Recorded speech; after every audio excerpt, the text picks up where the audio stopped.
À l'hiver 1869, lorsque les autorités ouvrirent enfin les tombes derrière l'église Saint-Stephen de Millbrook, en Pennsylvanie, elles découvrirent quelque chose qui entrait la région charbonnière pendant des générations.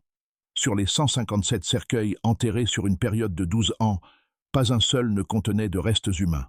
À la place, chaque cercueil renfermait des pierres soigneusement disposées et lestées pour correspondre au poids supposé du défunt, tandis que les registres de l'Église faisaient état de versements d'assurance totalisant plus de 300 000 $, une somme astronomique pour l'époque. Qu'est-il arrivé à ces 157 âmes censées être mortes paisiblement dans leur lit? La vérité se révélerait bien plus sinistre que tout ce que l'on aurait pu imaginer, dévoilant une toile de tromperie s'étendant de la chair de l'Église jusqu'aux esprits les plus sombres de la Pennsylvanie. Ce soir, pour la première fois, nous allons révéler toute la vérité sur le révérend Marcus Thompson et la conspiration qui transforma une maison de Dieu en marché de vies humaines. Avant de poursuivre l'histoire du révérend Thompson et des tombes mystérieuses de l'église Saint-Stephen, je voudrais vous poser une question. Cette chaîne n'est pas faite pour tout le monde, seulement pour ceux qui sont assez courageux pour affronter les recoins les plus sombres de l'histoire américaine. Si vous êtes prêts à entendre des récits que d'autres n'osent pas raconter, des histoires qui vous feront remettre en question ce qui s'est réellement passé dans l'ombre de notre passé, alors abonnez-vous à la chaîne et activez la cloche de notification. Et je suis curieux, de quel état nous écoutez-vous? Laissez un commentaire ci-dessous en indiquant votre localisation. Maintenant, découvrons ce qui s'est réellement passé dans les champs de charbon de Pennsylvanie il y a plus d'un siècle. La vérité sur l'église Saint-Stephen commence dans un lieu où le désespoir et la foi se sont rencontrés de la manière la plus tragique qui soit. Millbrook, Pennsylvanie, en 1867, était une ville bâtie sur la poussière froide et les rêves brisés. Nichée dans la vallée du comté de Schuylkill, elle abritait près de 3000 âmes, principalement des immigrants gallois et irlandais venus chercher la prospérité dans l'industrie charbonnière florissante de l'Amérique. Le cœur de la ville battait au rythme des mines, le sifflet de l'aube appelant les hommes vers l'obscurité, la cloche du soir les ramenant chez eux, et trop souvent les cloches funéraires annonçant une nouvelle vie emportée par les éboulements, les explosions ou la silicose qui étouffait lentement les mineurs de l'intérieur. L'église épiscopale Saint-Stephen se dressait sur Elm Street. Sa façade de briques modeste et son simple clocher en bois contrastaient fortement avec la cathédrale catholique plus élaborée de l'autre côté de la ville. L'église servait la communauté protestante, principalement des familles anglaises et allemandes, arrivées lors de vagues d'immigration plus anciennes. Contrairement à leurs voisins catholiques, les mineurs protestants manquaient souvent des solides réseaux communautaires qui aidèrent les familles à survivre à la tragédie. Lorsque le soutien de famille mourait, les veuves protestantes se retrouvaient fréquemment seules, avec peu de soutien de leur congrégation ou de la communauté au sens large. Cet isolement allait jouer un rôle crucial dans ce qui allait suivre. Le révérend Marcus Thompson arriva à Millbrook au début de l'année 1867. C'était un homme grand, aux cheveux argentés, âgé de 45 ans, aux yeux bleu pâle et à la voix capable d'apporter du réconfort aux endeuillés, comme d'enflammer la foi des fidèles. Il venait avec des références impeccables. Ordonné à Philadelphie, ayant auparavant servi des congrégations à Harrisburg et Allentown, et muni de lettres de recommandation de hauts responsables épiscopaux. Son épouse, Catherine, était une femme raffinée qui organisa rapidement des événements sociaux pour l'Église et visita les malades avec une dévotion méthodiste exemplaire. L'arrivée de Thompson ne pouvait pas mieux tomber. Le précédent recteur, le révérend William Hayes, était décédé subitement d'une crise cardiaque, laissant la congrégation sans guide spirituel durant l'une des périodes les plus meurtrières de l'histoire des mines. Au cours de ces 6 premiers mois, Thompson officia lors de 14 funérailles, davantage que Hayes au cours de ses 2 dernières années réunies. Mais Thompson apporta plus qu'un réconfort spirituel. Il introduisit à Saint-Stephen quelque chose de révolutionnaire, un programme d'assurance-vie parrainé par l'Église. « Mes chers frères et sœurs », annonça Thompson depuis la chaire un dimanche d'octobre 1867, sa voix chargée de l'autorité d'une mission divine. « J'ai vu trop de souffrances dans notre communauté, trop de veuves laissées sans ressources, trop d'enfants orphelins, non seulement de leur père, mais de tout espoir d'avenir. Le Seigneur nous appelle à nous préparer pour demain, et pas seulement à prier pour lui. » Le programme d'assurance était simple et séduisant. Les membres de l'Église pouvaient souscrire des polices par l'intermédiaire d'une compagnie avec laquelle Thompson s'était associé, Keystone Mutual Assurance, basée à Philadelphie. Les primes étaient remarquablement abordables, surtout comparées à celles d'autres compagnies qui jugèrent le métier de mineur trop risqué. Un mineur pouvait assurer sa vie pour 500 $, près de 2 années de salaire, pour seulement 50 cents par mois. Les veuves recevaient un paiement immédiat sur présentation d'un certificat de décès. Aucune question, aucune enquête prolongée. En 6 mois, plus de 200 familles avaient adhéré au programme. Ce qui rendait l'offre de Thompson particulièrement attrayante était son attention personnelle envers les familles endeuillées. Contrairement aux autres compagnies d'assurance, qui exigeaient une documentation exhaustive et retardaient souvent les paiements pendant des mois, Thompson garantissait personnellement que les familles recevraient leurs prestations quelques jours après l'enterrement. Il s'occupait de toute la paperasse, coordonnait avec la compagnie d'assurance et avançait même de l'argent des fonds de l'Église si nécessaire, afin qu'aucune famille ne souffre en attendant ce qui lui revenait de droit. Le docteur Cornelius Whitman, récemment installé à Millbrook, devint un autre acteur clé de cet arrangement. Diplômé du Jefferson Medical College de Philadelphie, Whitman était jeune, ambitieux et désireux de se bâtir une réputation dans la communauté. Il travaillait en étroite collaboration avec Thompson, renonçant souvent à ses honoraires pour examiner les défunts et délivrer des certificats de décès aux membres de l'Église. Cette « charité chrétienne », comme l'appelait Thompson, était une autre bénédiction que le révérend avait apportée à la communauté. Samuel Crowe, le croque-mort de la ville, et sexton du cimetière de St. Stephen, complétaient ce qui semblait être un système de soutien parfaitement coordonné pour les familles endeuillées. Crowe, un homme sombre d'une 50aine d'années, aux cheveux prématurément blancs et aux mains marquées à jamais par son métier, servait Millbrook depuis 15 ans. Il proposait des plans de paiement pour les funérailles, acceptant souvent un règlement différé jusqu'à l'arrivée des prestations d'assurance. Ses prix étaient justes, son service digne et sa discrétion absolue. Cette trinité de soins, spirituels, médicaux et pratiques, faisait de l'église St. Stephen un phare d'espoir, dans une communauté où la mort était une compagne constante. Les familles se sentaient protégées, sachant que leurs proches seraient dignement pris en charge dans la mort et que les survivants seraient soutenus. Tout semblait être un don du ciel, et peut-être était-ce précisément ainsi que cela avait été conçu pour apparaître. Le premier signe indiquant que quelque chose n'allait terriblement pas se produisit par un matin glacial de février 1868, bien qu'il fallut encore 11 ans avant que quiconque n'en comprenne la portée. Thomas McKenna se rendait à son poste à la mine de Millbrook lorsqu'il aperçut une silhouette familière avançant péniblement le long des voies de ferrée menant hors de la ville. L'homme était maigre, vêtu de vêtements de travail grossiers, et marchait avec une boiterie particulière que McKenna reconnut immédiatement. C'était James Morrison, un camarade mineur et membre de l'église St. Stephen. Le problème, c'est que McKenna avait assisté aux funérailles de Morrison 3 semaines plus tôt. McKenna l'appela, mais la silhouette lointaine ne répondit pas. Lorsqu'il atteignit l'endroit où il pensait avoir vu l'homme, les voies étaient vides. La brume matinale s'élevant du terril rendait la visibilité mauvaise, et McKenna se convainquit qu'il s'était trompé. Le chagrin et la culpabilité pouvaient jouer des tours à l'esprit d'un homme. Il le savait d'expérience. Morrison était censé être mort dans un accident de mine, écrasé par une poutre de soutènement tombée. McKenna travaillait dans le même puits et s'était reproché de ne pas avoir averti son ami assez rapidement. Il ne dit donc rien. Que pouvait-il dire? Qu'il avait vu un mort marcher le long des rails? Les gens penseraient que la poussière froide avait fini par lui dérégler l'esprit. Mais Thomas McKenna n'était pas le seul à vivre de telles rencontres.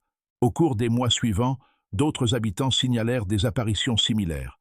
Mary Sullivan jura avoir vu son mari décédé, Patrick, acheter des provisions dans un magasin général de la ville voisine de Centralia. Agnes Fletcher affirma que son fils défunt, Benjamin, était apparu un soir à la fenêtre de sa cuisine, plus maigre qu'elle ne s'en souvenait, mais indéniablement vivant. Chaque témoignage fut minimisé par les témoins eux-mêmes. Jeu de lumière, illusion dues au chagrin, erreur d'identité. Pourtant, ces récits partageaient des similitudes troublantes. Les fantômes étaient toujours aperçus à distance, toujours dans des villes voisines, et semblaient systématiquement plus maigres et plus hagards que dans les souvenirs laissés derrière eux. Ils ne répondirent jamais aux appels, n'approchèrent jamais leurs anciens voisins, et semblaient disparaître dès qu'on tentait de les suivre. Lorsque le révérend Thompson était consulté au sujet de ces visions, Il apportait du réconfort à l'aide d'explications théologiques. Le chagrin se manifeste de façon mystérieuse, prêchait-il depuis la chair. L'esprit, dans son besoin désespéré de s'accrocher à ce qui a été perdu, crée parfois ce que le cœur désire le plus voir. Ces visions ne sont pas des visites surnaturelles, mais la réaction naturelle d'âmes qui luttent pour accepter la volonté de Dieu. Ces explications étaient raisonnables, compatissantes et totalement fausses. La vérité était bien plus méthodique et infiniment plus cruelle. Voici ce qui était réellement arrivé à James Morrison. Le 15 janvier 1868, Morrison s'était présenté chez le docteur Whitman en se plaignant de douleurs thoraciques sévères et de difficultés respiratoires. Ces symptômes étaient courants chez les mineurs et indiquaient souvent l'apparition de la pneumoconiose, la maladie du poumon noir qui finissait par emporter la plupart des hommes travaillant au front de taille. Whitman examina Morrison avec soin, puis lui annonça une nouvelle dévastatrice. Morrison était condamné. La maladie était trop avancée pour être traitée. Il ne lui restait peut-être que quelques semaines à vivre, certainement pas plus de quelques mois. Morrison avait 34 ans. Il avait une épouse et 3 jeunes enfants. Son assurance vie, souscrite par l'intermédiaire du programme de Thompson, prévoyait un versement de $500, à peine de quoi couvrir ses soins médicaux et encore moins de quoi faire vivre sa famille après sa mort.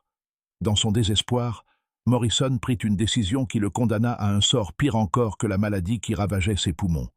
Le docteur Whitman lui proposa une alternative. « Il existe une autre solution », dit-il à voix basse, après s'être assuré que la porte de son cabinet était bien verrouillée. « Une solution qui permettrait à votre famille de recevoir immédiatement l'argent de l'assurance, pendant que vous réglez votre situation par d'autres moyens. » La proposition était d'une simplicité élégante et absolument accablante. Morrison serait déclaré mort d'une insuffisance cardiaque aiguë, une cause suffisamment courante chez les mineurs pour ne susciter aucun soupçon. Son corps serait préparé pour l'enterrement par Crowe. Ses funérailles seraient célébrées par Thompson et sa famille recevrait le versement de l'assurance en quelques jours.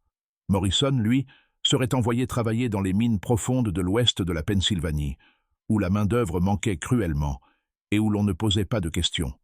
Il pourrait travailler jusqu'à ce que la maladie l'emporte naturellement, avec la certitude que sa famille serait à l'abri du besoin. « Vous êtes condamné de toute façon », expliqua Whitman avec un détachement clinique. « De cette manière, votre mort a un sens, votre famille en bénéficie, et vous contribuez au progrès industriel de notre grand État.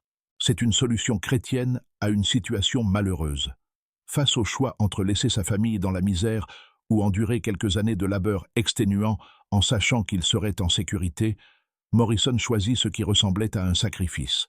Il n'avait aucune idée qu'il choisissait l'esclavage. La conspiration était d'une ampleur stupéfiante. Thompson fournissait le cadre religieux et administratif, instaurant la confiance au sein de la communauté et gérant toute la paperasse liée aux assurances. Le docteur Whitman identifiait les candidats appropriés et délivrait de faux certificats de décès capables de passer n'importe quel examen superficiel. Crowe préparait des cercueils lestés et organisait des cérémonies funéraires convaincantes.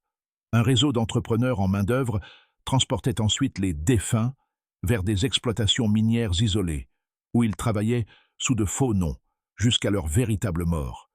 L'apparition de Morrison marchant le long des voies ferrées n'avait donc rien d'une coïncidence. Il ne s'agissait pas d'un ouvrier libre se rendant à un nouvel emploi. Il était un prisonnier, transporté, enchaîné, faisant partie d'une cargaison humaine destinée aux conditions infernales des mines d'anthracite près de Centralia, où les accidents industriels et les effondrements tuaient les ouvriers plus vite qu'ils ne pouvaient être remplacés. Les hommes qui exploitaient ces mines ne se souciaient ni du véritable nom des travailleurs, ni de leur passé. Ils versaient à Thompson et à ses associés un tarif fixe pour chaque homme valide livré, sans poser de questions. Les travailleurs eux-mêmes ne recevaient rien, si ce n'est une nourriture minimale et un abri sommaire. Ils étaient des esclaves en tout, sauf en nom, et la plupart ne reverraient jamais leur famille. C'était le début de ce qui deviendrait connu sous le nom de la méthode de Millbrook, un processus systématique transformant les désespérés en disparus, convertissant la tragédie en profit et faisant d'une maison de Dieu un marché d'âmes humaines. Le succès de la première opération de Thompson avec James Morrison établit un modèle qui serait affiné et étendu au fil des années. Ce qui avait commencé comme un arrangement opportuniste avec un seul mineur mourant devint une entreprise sophistiquée, exploitant les failles d'une communauté entière. Le génie de Thomson résidait dans sa compréhension de la psychologie humaine et des dynamiques sociales. Il n'approchait jamais les familles en bonne santé et financièrement stables. Il ciblait ceux déjà accablés par une crise médicale ou économique, des hommes diagnostiqués avec des maladies évolutives, des familles noyées sous les dettes, des travailleurs blessés lors d'accidents miniers et incapables de reprendre leur emploi.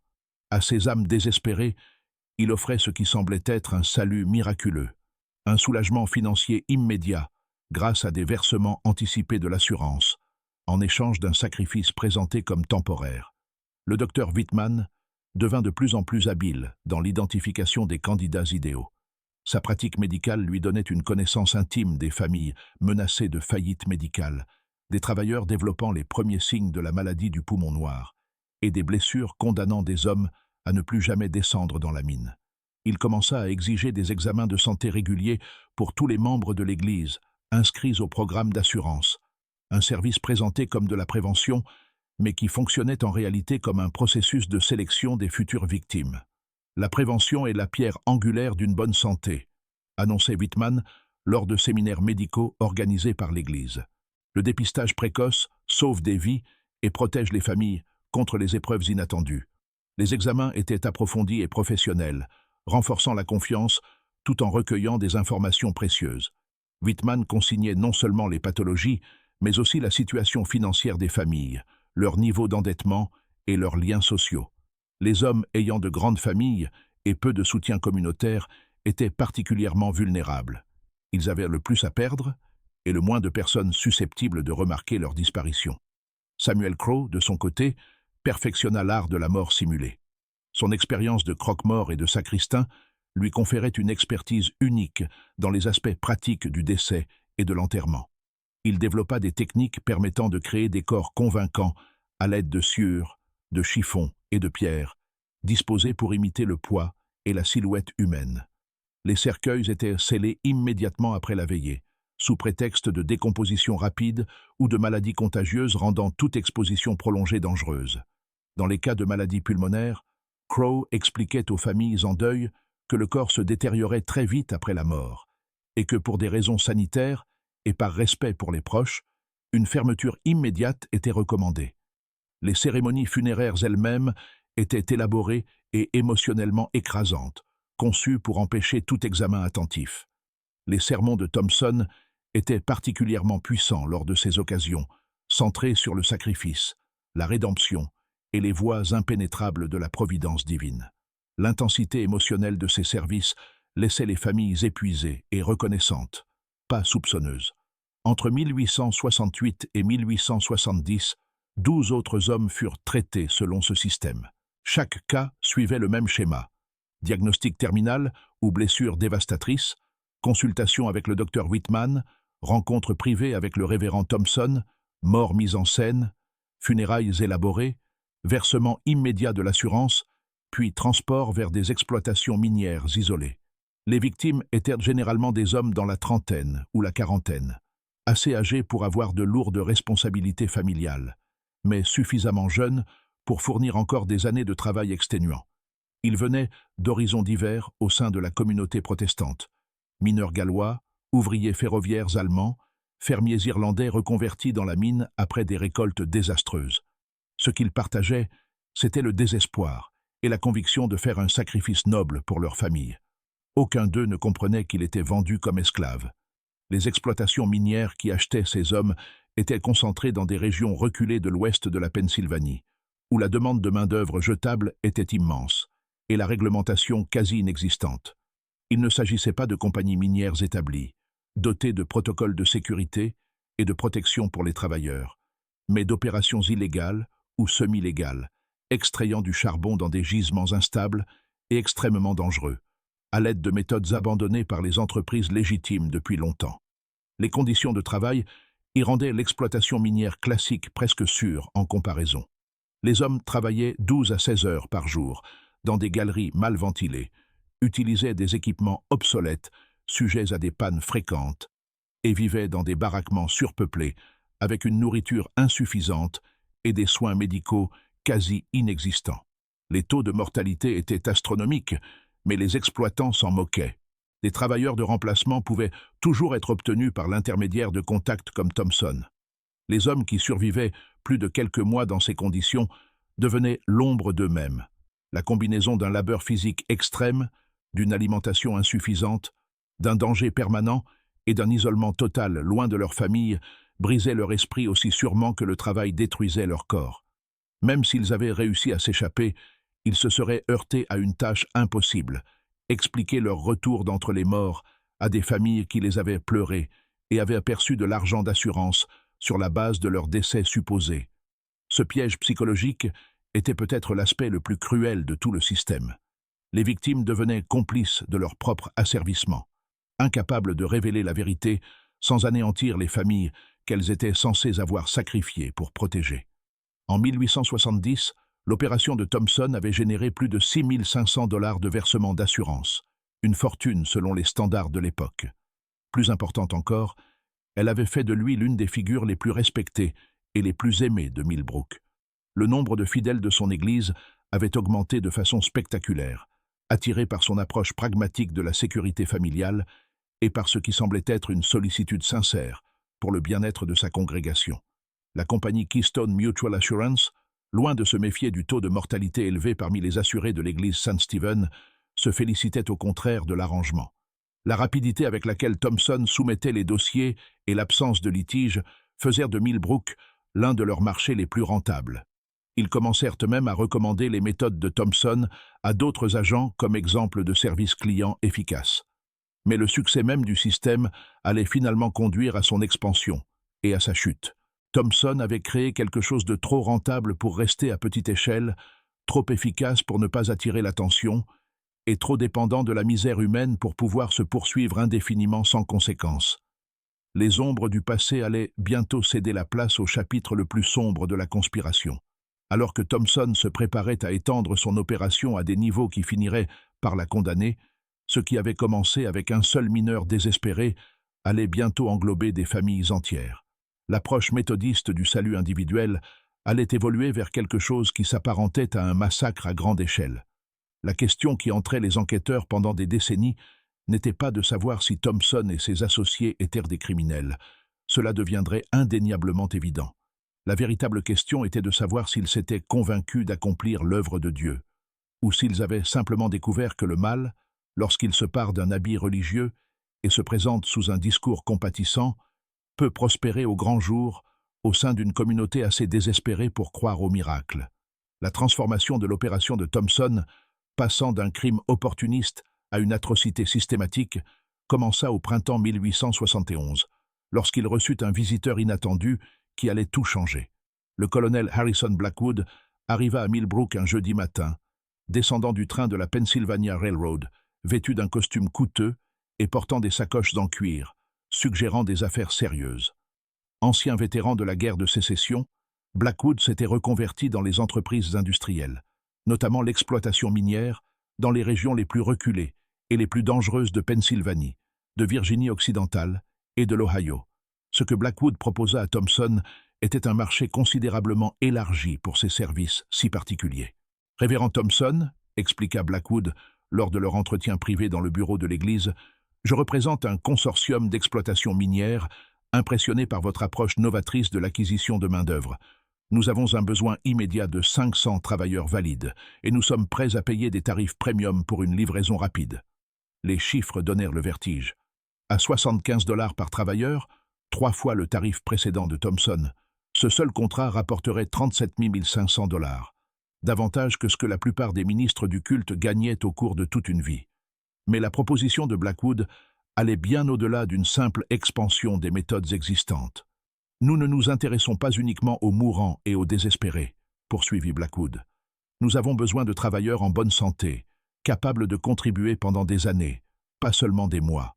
Nous sommes prêts à proposer des forfaits familiaux, des situations dans lesquelles des foyers entiers peuvent bénéficier d'une relocalisation, avec une compensation généreuse pour les épouses et les enfants. » Thompson comprit immédiatement ce que Blackwood suggérait.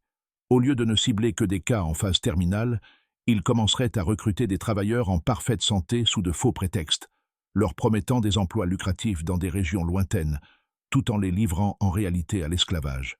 Les familles recevraient des versements d'assurance pour des morts accidentelles qui n'avaient jamais eu lieu, tandis que les travailleurs disparaîtraient dans l'enfer industriel d'exploitation minière illégale. Le docteur Wittmann se montra d'abord réticent à participer à cette expansion. Falsifier des certificats de décès pour des patients réellement malades était une chose. Ces hommes étaient de toute façon condamnés, et leurs familles bénéficiaient des paiements anticipés de l'assurance. Mais cibler délibérément des hommes en bonne santé franchissait une limite qui le mettait profondément mal à l'aise. Marcus, confia Wittmann, lors de l'une de leurs consultations privées, ce que nous avons fait jusqu'ici servait un but. Nous avons aidé des familles dans des situations désespérées, soutenu des veuves et des orphelins qui auraient autrement sombré dans la misère. Mais ça, c'est autre chose. La réponse de Thompson révéla l'ampleur de la transformation morale survenue au cours des 4 années précédentes. « Cornelius, tu vois les choses de manière trop étroite, » répondit Thompson, sa voix portant la même autorité pastorale que dans ses sermons. « Ces hommes travailleront de façon productive pendant des années, contribuant à la puissance industrielle de notre nation tout en assurant la sécurité de leurs familles. Au lieu de dépérir dans ces mines épuisées, à regarder leurs poumons se remplir lentement de poussière de charbon. Ils bâtiront l'avenir de l'Amérique dans de nouveaux territoires. Ce n'est pas de la cruauté, c'est une opportunité. » Le révérend était devenu expert dans l'art de présenter l'esclavage comme une forme de salut, la destruction totale des familles, comme une protection familiale. Sa capacité à justifier l'injustifiable par un discours religieux avait évolué vers quelque chose qui ressemblait à une véritable illusion, ou peut-être à quelque chose de bien pire qu'une illusion. Samuel Crowe, lui, n'eut besoin d'aucune persuasion.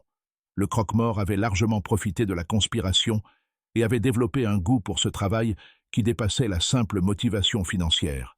Il commença à proposer des améliorations, des moyens de rendre le processus plus efficace et moins susceptible d'attirer l'attention. « Il faut varier notre approche », recommanda Crowe. « Trop de décès dus aux mêmes causes finiront par soulever des questions.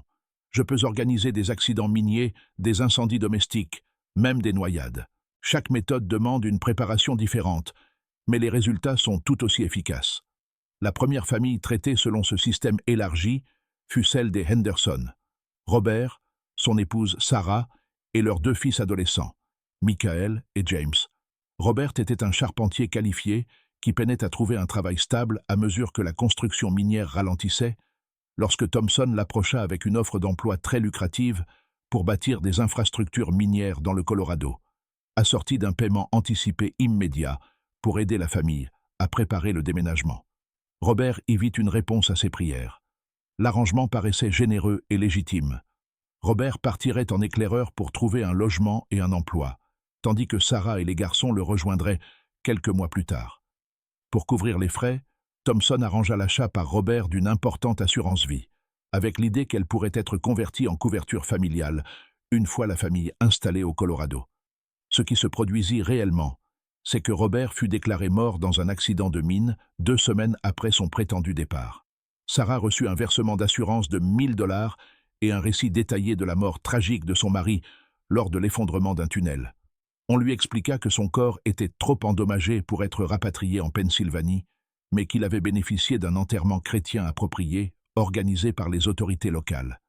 3 mois plus tard, Sarah et ses fils furent approchés avec une offre similaire. Thompson leur expliqua que Robert avait pris des dispositions avant sa mort pour que sa famille le rejoigne au Colorado, en collaboration avec des associés prêts à respecter ses volontés. L'argent de l'assurance couvrirait les frais de voyage, et un emploi rentable les attendait à destination. Sarah, endeuillée et confiante envers le pasteur qui lui avait apporté tant de réconfort après sa perte, accepta l'arrangement. Elle et ses fils reçurent des billets de train pour ce qu'ils croyaient être le Colorado, mais furent en réalité transportés vers des exploitations minières isolées de Virginie occidentale, où ils retrouvèrent Robert dans des conditions qui ressemblaient davantage à un camp de prisonniers qu'à une communauté de travailleurs. L'affaire Henderson établit le modèle de ce qui deviendrait connu sous le nom de « traitement familial », une méthode éliminant les témoins potentiels tout en maximisant à la fois les profits des assurances et le rendement en main-d'œuvre. Entre 1871 et 1875, Thompson fit passer 43 familles entières par ce système, générant plus de 85 000 $ de versements d'assurance, tout en livrant près de 200 travailleurs au consortium de Blackwood. Mais cette expansion apporta de nouveaux risques et de nouvelles complications. Contrairement aux premières victimes, déjà condamnées par la maladie ou l'invalidité, le traitement familial produisait des victimes en bonne santé, solidement intégrées à la communauté et dont la disparition risquait d'être remarquée. Thompson devait trouver de nouvelles façons d'expliquer ces disparitions et d'empêcher toute enquête. Sa solution fut brillante par sa simplicité et terrifiante par ses implications. Il commença à diffuser des récits de réveils religieux dans les territoires de l'Ouest, des communautés de chrétiens fervents qui fondèrent de nouveaux établissements basés sur des principes bibliques. Les familles qui rejoignaient ces mouvements rompaient nécessairement les liens avec leurs anciennes communautés, se consacrant entièrement à leur nouvelle vocation spirituelle. « Le Seigneur appelle son peuple vers de nouvelles terres », proclamait Thompson depuis la chaire, tout comme il appela Abraham, Moïse hors d'Égypte et les disciples hors de leur filet. Certains parmi nous ont entendu cet appel et ont choisi d'y répondre, sacrifiant le confort de ce qui leur est familier pour la plus grande gloire de l'établissement du royaume de Dieu dans la nature sauvage. Ce cadre religieux offrait une couverture parfaite aux disparitions familiales. Lorsque les Henderson et d'autres familles s'évanouirent, les habitants supposèrent qu'ils avaient rejoint des colonies religieuses et choisi de couper tout contact avec leur vie passée. C'était inhabituel, mais pas sans précédent. L'enthousiasme religieux avait souvent conduit à des changements de vie radicaux, et l'idée de communautés chrétiennes dans les territoires frontaliers paraissait tout à fait plausible. Thompson alla même jusqu'à organiser l'envoi occasionnel de lettres à Millbrook, prétendument écrites par des familles ayant réussi à s'installer dans ces nouvelles communautés. En réalité rédigées par des complices dans des villes éloignées, ces lettres décrivaient des exploitations agricoles florissantes, des communautés religieuses en pleine croissance, et une profonde satisfaction quant à leur nouvelle existence. Ces correspondances renforçaient l'histoire officielle tout en décourageant toute curiosité supplémentaire. En 1875, l'opération de Thompson avait évolué vers quelque chose de sans précédent dans l'histoire criminelle américaine. Un programme systématique de destruction de familles, déguisé en ministère religieux, fonctionnant avec la confiance totale, et même le soutien, de la communauté victime elle-même. La conspiration avait fait disparaître plus de 120 personnes, généré plus de 150 000 $ de paiements d'assurance frauduleux et créé un réseau de camps de travail forcés, s'étendant sur 3 États. Mais l'ampleur même de ce succès engendrait des problèmes impossibles à résoudre. Le taux élevé de décès et de disparitions au sein de la congrégation de l'église Saint-Stephen commençait à attirer l'attention des autorités ecclésiastiques, des enquêteurs des compagnies d'assurance et des forces de l'ordre. Plus grave encore, certaines des premières victimes avaient survécu suffisamment longtemps dans les camps de travail pour commencer à planifier leur fuite. Leur connaissance intime des méthodes de Thompson les rendait extrêmement dangereuses pour l'ensemble de l'opération. Les ombres du passé allèrent bientôt se heurter aux réalités du présent, et ce choc révélerait des secrets enfouis plus profondément encore que n'importe lequel des cercueils vides du cimetière de Saint-Stephen. Au moment même où l'on pensait comprendre l'ampleur de l'opération du révérend Thompson, on découvrit qu'elle était bien plus vaste et bien plus horrifiante que tout ce que l'on avait imaginé. Si cette histoire vous tient en haleine, partagez cette vidéo avec quelqu'un qui aime les mystères sombres. Cliquez sur « J'aime » pour soutenir notre enquête sur ces crimes oubliés. Et assurez-vous d'être abonné pour ne jamais manquer de récits révélant la vérité sur l'histoire cachée de l'Amérique. Voyons maintenant comment cette toile de tromperie a commencé à se déchirer. Le commencement de la fin vint de la dernière personne que l'on aurait soupçonnée. Rebecca Morrison, la veuve de James Morrison, la première victime de la conspiration de Thompson, 7 ans plus tôt. Rebecca avait été l'un des plus grands succès de Thompson. Après avoir reçu l'argent de l'assurance de son mari en 1868, elle l'avait utilisé pour ouvrir une petite pension accueillant des représentants de commerce itinérants et des superviseurs miniers. L'affaire prospéra, et Rebecca devint l'une des veuves les plus respectées de Millbrook, incarnation vivante du programme de Thompson et de la sécurité financière qu'il promettait aux familles endeuillées. Mais Rebecca Morrison était aussi l'une des rares personnes de Millbrook à lire des journaux venant d'autres villes. En octobre 1875, en feuilletant un journal de Philadelphie laissé par l'un de ses pensionnaires, Rebecca remarqua un court article sur les conditions de travail dans les mines d'anthracite près de Centralia. L'article mentionnait un accident minier ayant coûté la vie à 15 ouvriers, dont plusieurs hommes dont le parcours ne correspondait pas à celui de mineurs ordinaires. Un nom, en particulier, attira l'attention de Rebecca dans la liste des victimes. James Morrison, 38 ans, originaire de la région de Schuylkill. L'âge était incorrect. Son James aurait eu 41 ans en 1875. Mais le nom et l'origine géographique rendèrent la coïncidence impossible. Comment pouvait-il exister un autre James Morrison venant du même endroit, travaillant dans la même industrie et mort dans un accident de mine? Rebecca commença à rassembler des journaux d'autres villes, recherchant toute mention d'accidents miniers, de conflits du travail ou de décès inhabituels. Ce qu'elle découvrit au fil des mois dessina un schéma qui lui glaça le sang. Les noms revenaient sans cesse. Pas des variantes, pas des coïncidences, des correspondances exactes. Thomas McKenna, officiellement mort de la silicose en 1869. Patrick O'Sullivan, déclaré décédé dans un accident minier en 1870. Benjamin Fletcher, victime d'une crise cardiaque en 1871. Les articles de presse les décrivaient comme des travailleurs actifs, morts dans divers accidents industriels entre 1872 et 1875, des années après leur décès officiel et leurs funérailles élaborées à Millbrook. Rebecca faisait face à une situation impossible. Soit plusieurs hommes en Pennsylvanie portaient exactement les mêmes noms que des membres récemment décédés de sa communauté, soit les hommes qu'elle avait pleurés étaient encore en vie, ou l'avaient été pendant des années après leur prétendue mort. Son premier réflexe fut d'aller voir le révérend Thompson avec ses découvertes, cherchant auprès de lui conseils et réconforts pour comprendre ce qui ressemblait à une série de coïncidences impossibles. Mais quelque chose la fit hésiter. Peut-être était-ce le souvenir subtil de ces explications rapides, presque trop fluides, lors d'étranges événements passés. Peut-être était-ce la manière dont il avait immédiatement découragé toute discussion lorsque d'autres habitants avaient affirmé avoir aperçu leurs proches décédés dans des villes voisines. Rebecca décida alors de mener sa propre enquête. Utilisant sa pension comme base d'opération, elle commença à correspondre avec des journaux, des coroners et des autorités minières dans les régions où des habitants de Millbrook, prétendument décédés, étaient morts dans des accidents industriels. Ces questions étaient soigneusement formulées, présentées comme celles d'un membre endeuillé de la communauté cherchant à comprendre une série tragique d'accidents touchant des hommes de sa région. Les réponses qu'elle reçut dessinèrent un tableau qui défiait toutes les certitudes sur la mort, l'enterrement et la confiance communautaire. Selon les registres miniers, James Morrison avait été employé par la Centralia Deep Coal Company de mars 1868 jusqu'à sa mort en octobre 1875, une période commençant seulement 2 mois après ses funérailles à Millbrook. Les dossiers le décrivaient comme un mineur qualifié, arrivé avec un groupe de travailleurs recrutés en Pennsylvanie orientale. Il avait vécu dans des logements de l'entreprise, perçu un salaire, et avait été enterré dans le cimetière de la compagnie après sa mort, lors de l'effondrement d'un tunnel. Le même schéma apparaissait pour d'autres noms.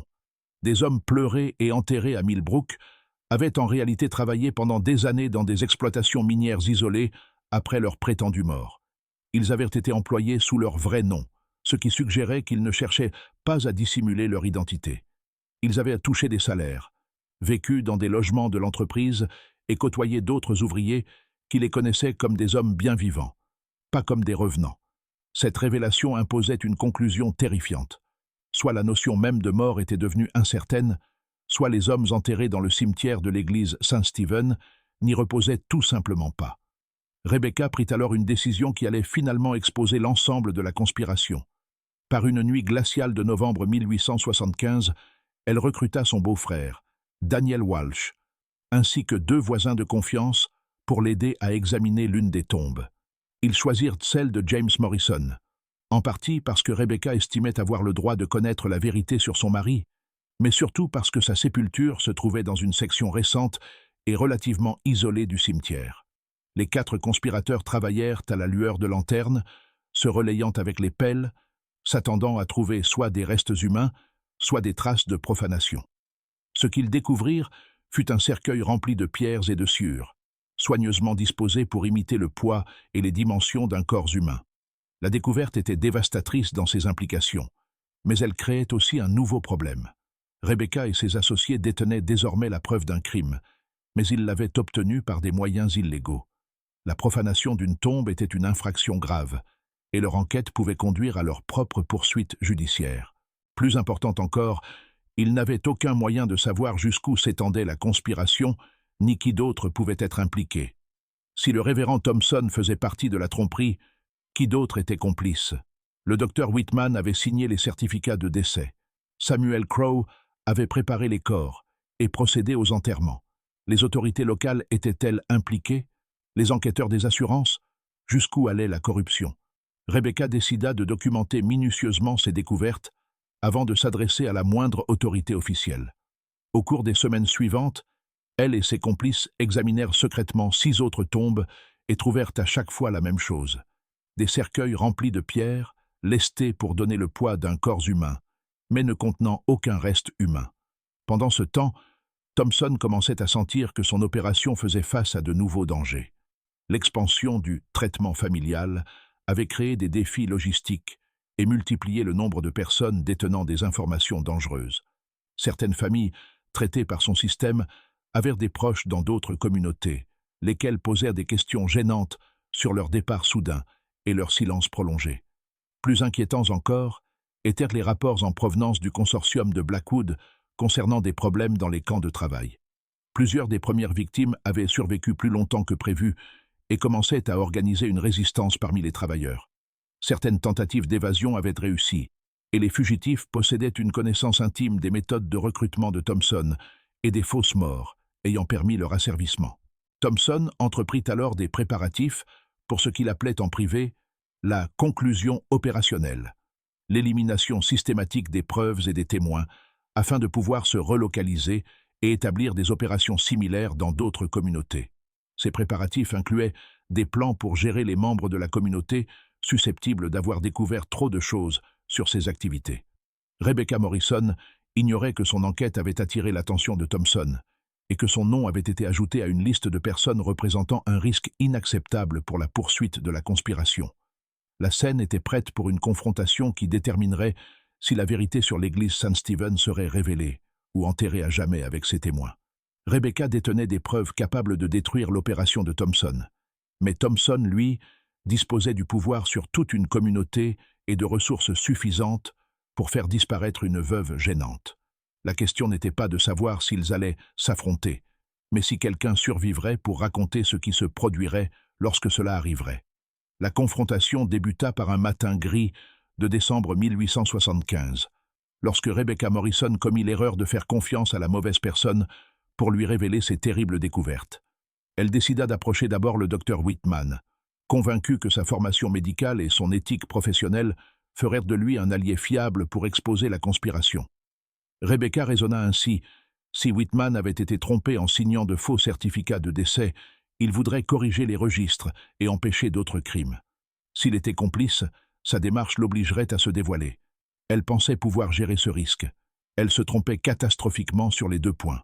Lorsque Rebecca présenta ses preuves au docteur Whitman dans son cabinet, lui montrant la photographie des tombes ouvertes et la documentation qu'elle avait réunie sur des mineurs officiellement décédés travaillant ailleurs, sa réaction fut immédiate et glaçante. « Madame Morrison, dit-il doucement, vous avez commis une très grave erreur en venant ici. » En quelques heures, Rebecca se retrouva confrontée non seulement à la trahison du docteur Whitman, mais à l'ampleur complète de la conspiration qui opérait autour d'elle depuis 7 ans.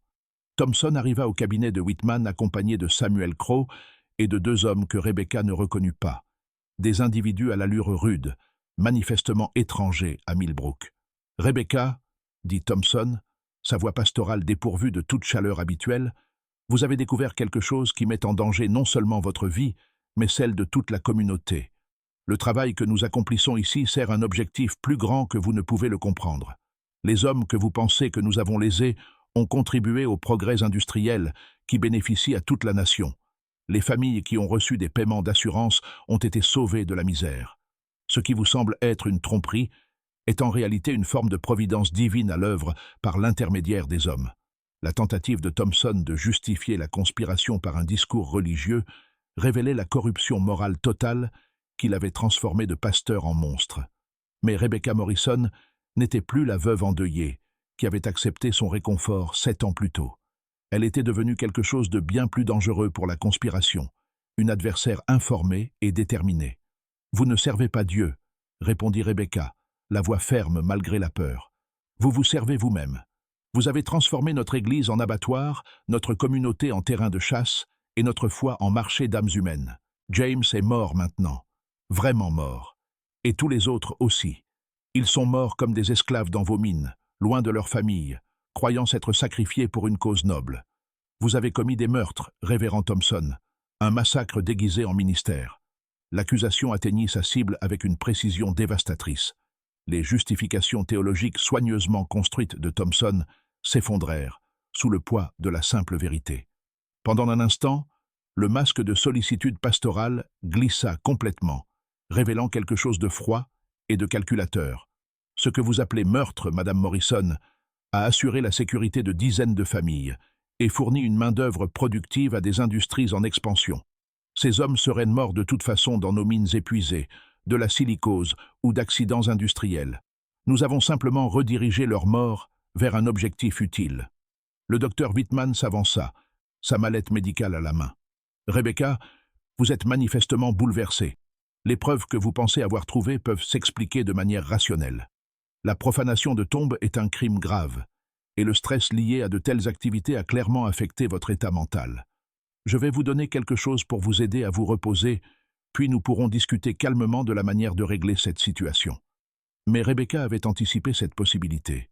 Avant de se rendre au cabinet de Whitman, elle avait laissé une documentation détaillée à son beau-frère, Daniel Walsh, accompagné d'instructions pour contacter les autorités de Philadelphie si elle ne revenait pas avant le soir. Elle avait également envoyé des copies de ces preuves au Philadelphia Inquirer et à la police de l'État de Pennsylvanie, sans en informer quiconque à Millbrook. « Docteur Whitman, » dit Rebecca en reculant vers la porte du cabinet, « si vous vous approchez de moi avec cette mallette, vous commettrez une agression devant témoins. Et messieurs, s'il m'arrive quoi que ce soit aujourd'hui, des preuves détaillées de votre conspiration seront entre les mains des autorités de l'État demain matin. » La révélation que Rebecca avait pris des précautions échappant à leur contrôle immédiat changea complètement la dynamique. Thompson et ses associés se retrouvèrent face à un choix. User de la violence immédiatement, ce qui les exposerait à coup sûr, ou laisser Rebecca partir avec des informations susceptibles de les faire tomber plus tard. Thompson choisit une voie intermédiaire qui s'avérerait être sa dernière erreur. « Madame Morrison, dit-il, vous agissez sur la base d'informations incomplètes. Oui, nous avons fait preuve de créativité dans nos méthodes pour aider des familles en crise, mais vous ne comprenez pas l'ampleur de ce que nous avons accompli. Seriez-vous disposé à voir l'ensemble du tableau avant de porter un jugement définitif? Accepteriez-vous de visiter l'une de nos opérations, de parler aux hommes que vous considérez comme des victimes, de voir par vous-même comment ils vivent et travaillent? » C'était un piège, bien sûr.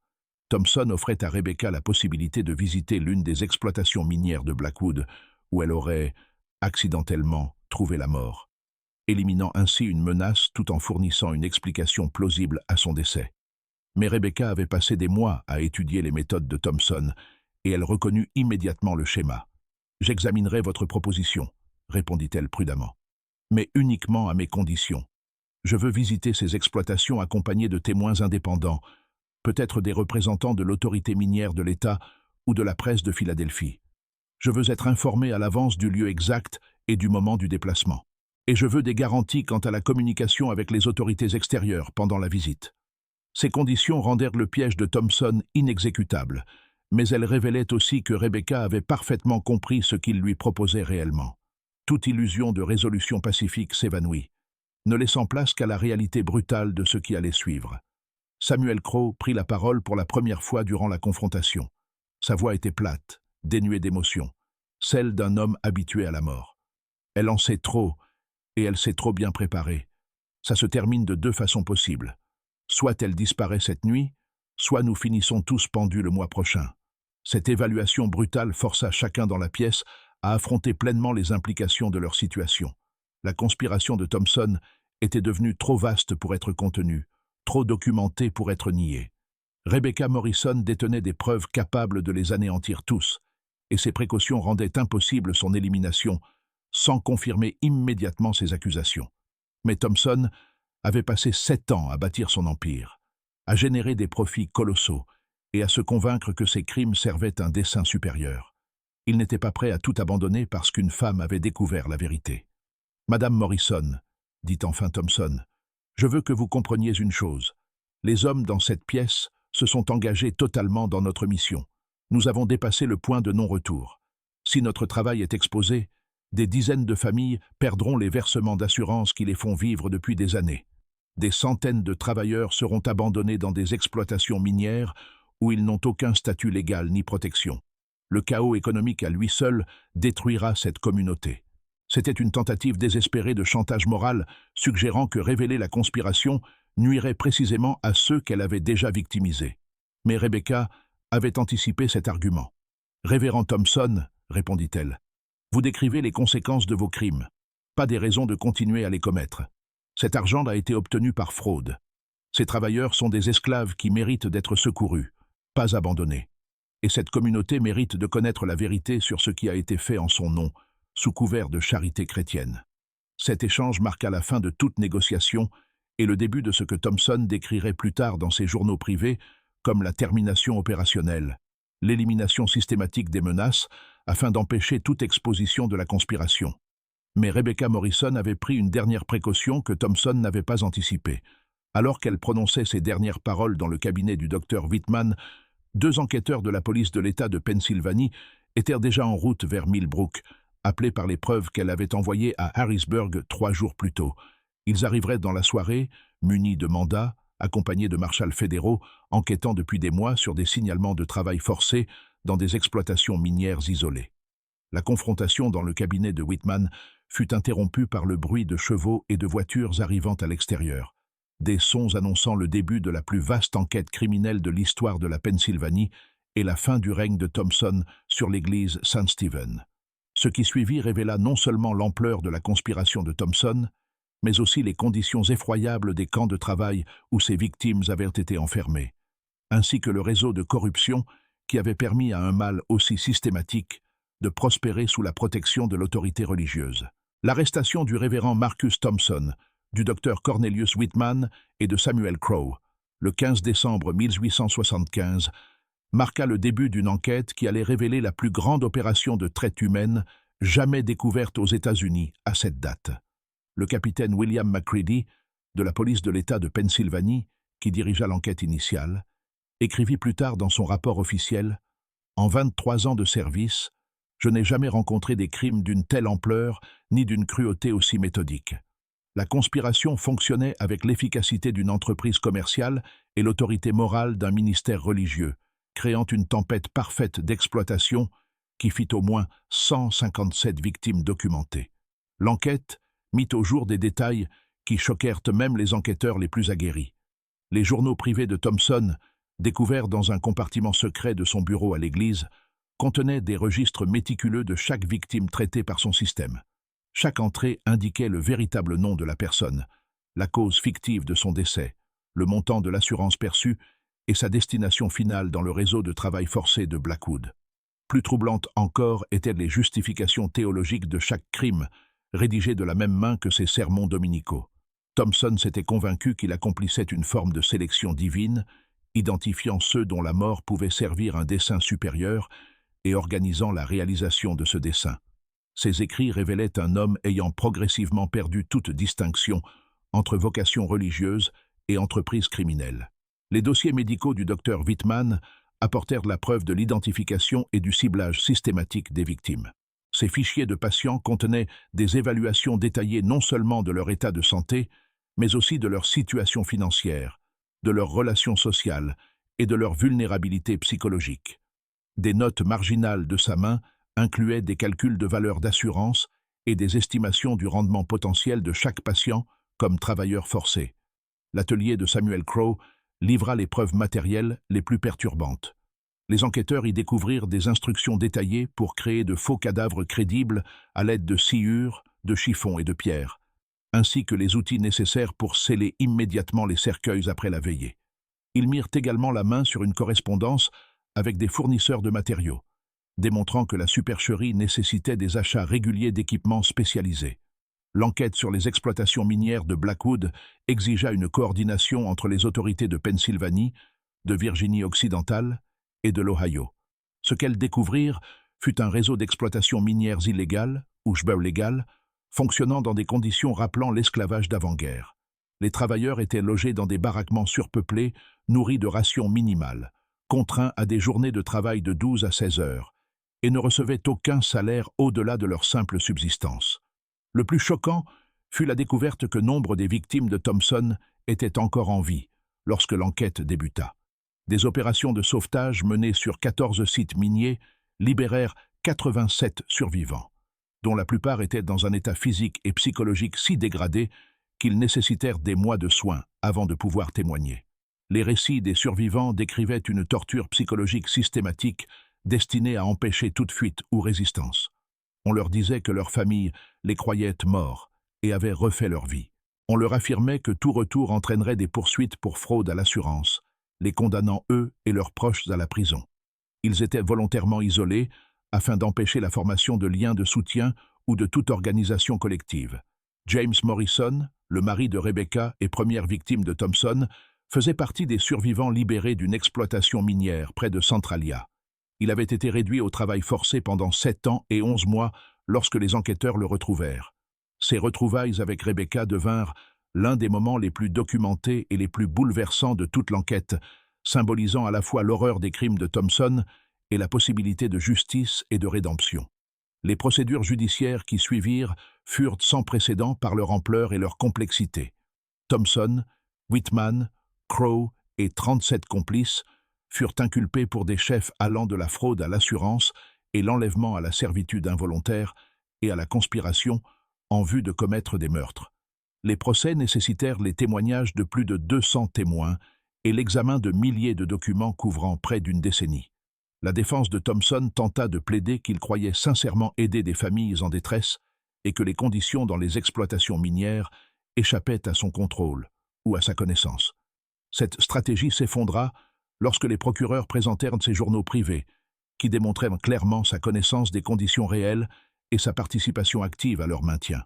La preuve la plus accablante provenait des propres mots de Thompson, écrits après une visite dans l'une des exploitations minières en 1874. Le Seigneur agit de manière mystérieuse, transformant ce qui semble être de la souffrance en dessein divin.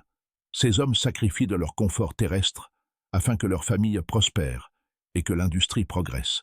Leur épreuve temporaire sert des fins éternelles qu'ils ne peuvent comprendre, mais auxquelles ils doivent se fier par la foi.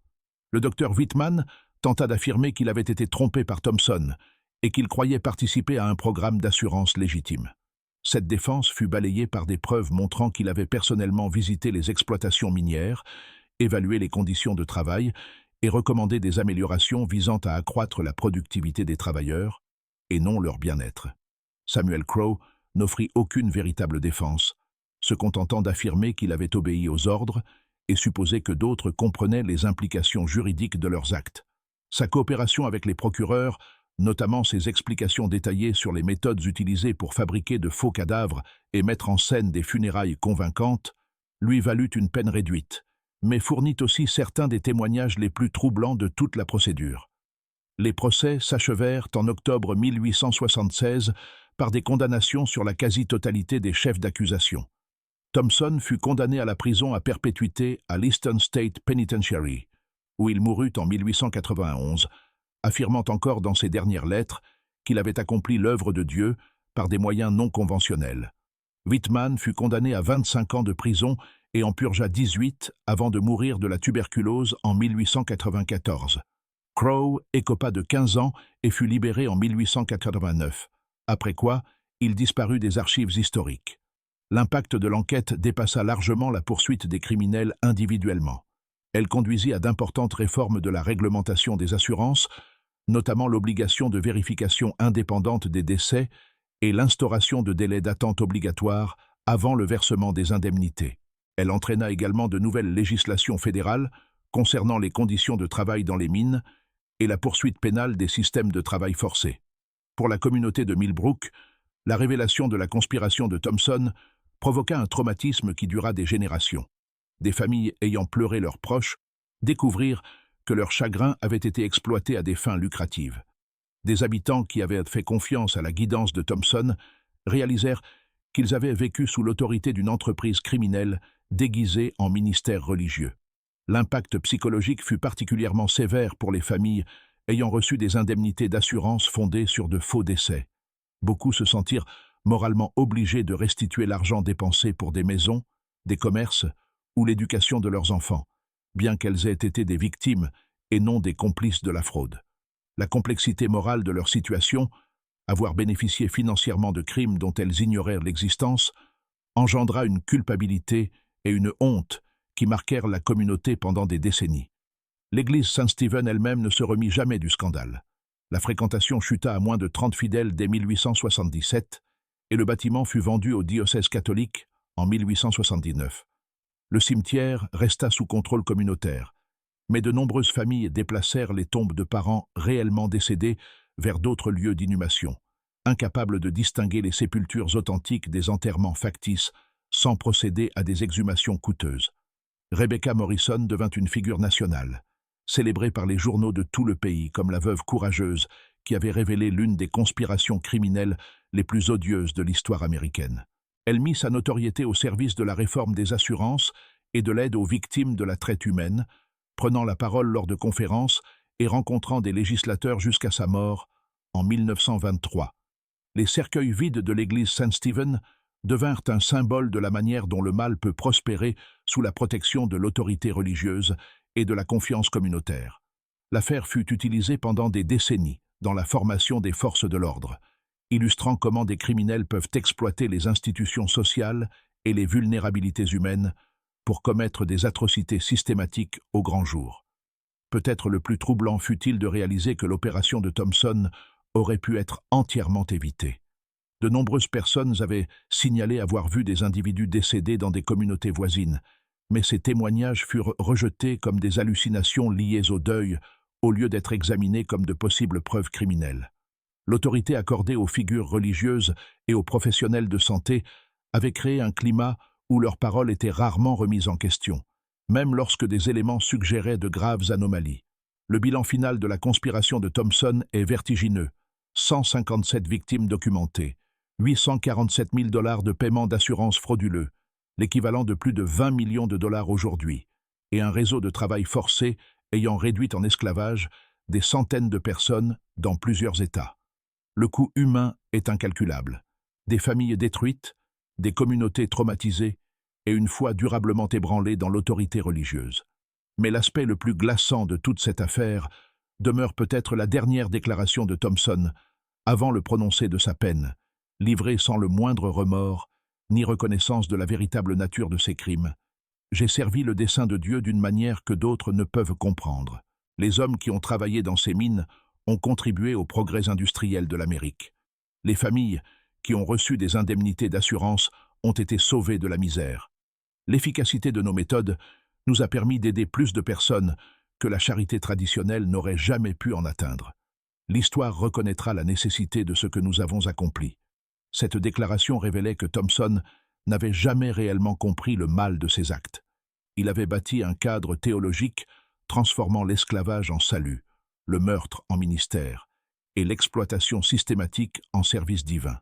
Sa capacité à maintenir ses illusions même après leur révélation et sa condamnation démontraient le pouvoir dangereux de la justification idéologique à corrompre le raisonnement moral. L'histoire de l'église Saint-Stephen et de ses cercueils vides demeure un rappel permanent. Les plus grands maux portent souvent le masque du plus grand bien. L'autorité sans responsabilité engendre la corruption et le prix de la confiance communautaire ne doit jamais être l'abandon de la vigilance individuelle.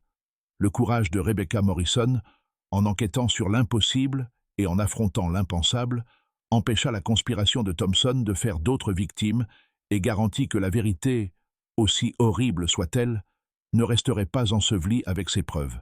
Cette histoire nous rappelle que le mal peut prospérer dans les lieux les plus inattendus, protégé par les institutions même censées défendre la dignité humaine et le bien-être spirituel. Qu'en pensez-vous? Croyez-vous que les communautés d'aujourd'hui sont mieux protégées contre ce type de tromperie systématique? Ou de telles conspirations pourraient-elles encore exister sous le couvert d'une autorité religieuse ou caritative? Partagez vos réflexions dans les commentaires. Si cette enquête vous a marqué et que vous souhaitez découvrir d'autres histoires sur le passé criminel caché de l'Amérique, abonnez-vous à la chaîne, activez la cloche de notification et partagez cette vidéo avec quelqu'un qui comprend l'importance de mettre au jour les vérités enfouies. Jusqu'à la prochaine fois, souvenez-vous, les histoires les plus importantes sont souvent celles que des personnes puissantes espéraient ne jamais voir racontées.